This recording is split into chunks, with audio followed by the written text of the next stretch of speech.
This is part one, the Reconstruction from 1865 to 1877.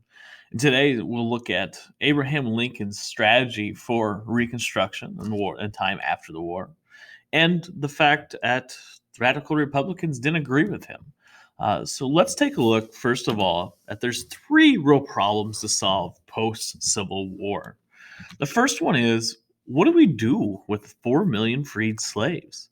Where are they supposed to go? Are they going to be accepted? What rights are they going to have? There's a lot of issues that have to be solved within this. And again, a lot of people are not going to agree with what needs to be done. The second problem is, what do you do with the former Confederate states? These people basically overthrew the government. They were treasonous towards the United States way of life. So, what do we do with these states that broke away from the North and tried to create their own country? The last one, who can let states back into the Union? Is it Congress? Is it the President of the United States? Who has this power? So, there are problems that need to be solved throughout this, and it is very tricky to try to figure out what to do. So, in Lincoln's plan, which we call the 10% plan, we see that Abraham Lincoln comes up with a solution to how to bring these states back in. He believes that all Confederates, except prominent military and political leaders, could regain citizenship by taking an oath to support the Constitution and the 13th Amendment.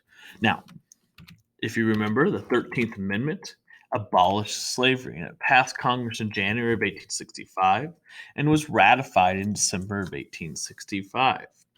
So he also says that when 10% of the number who had voted in the election of 1860 took the oath, that state government would be recognized by the president. Now, 10% isn't a ton of people.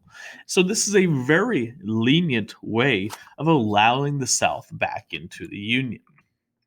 In 1864, the state governments of Tennessee, Louisiana, Arkansas were recognized by Abraham Lincoln under the 10% plan. So Lincoln took the position that Union was unbreakable, and therefore Southern states had never really left the Union.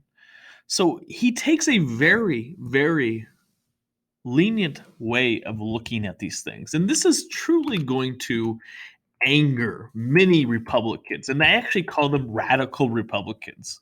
They disliked Lincoln's plan, and they came up with their own plan for Reconstruction, a bill called Wade Davis Bill.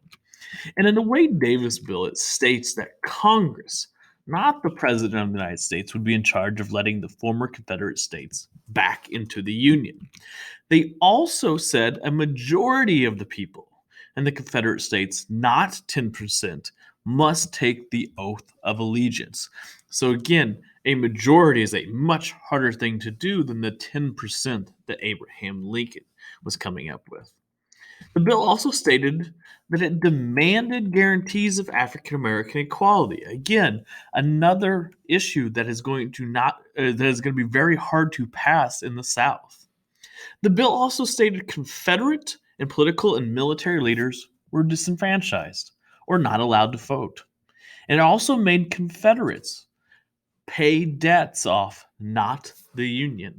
So this war is truly kind of extending towards the end of it because we don't have the answers to the problems that we stated at the beginning of this lesson.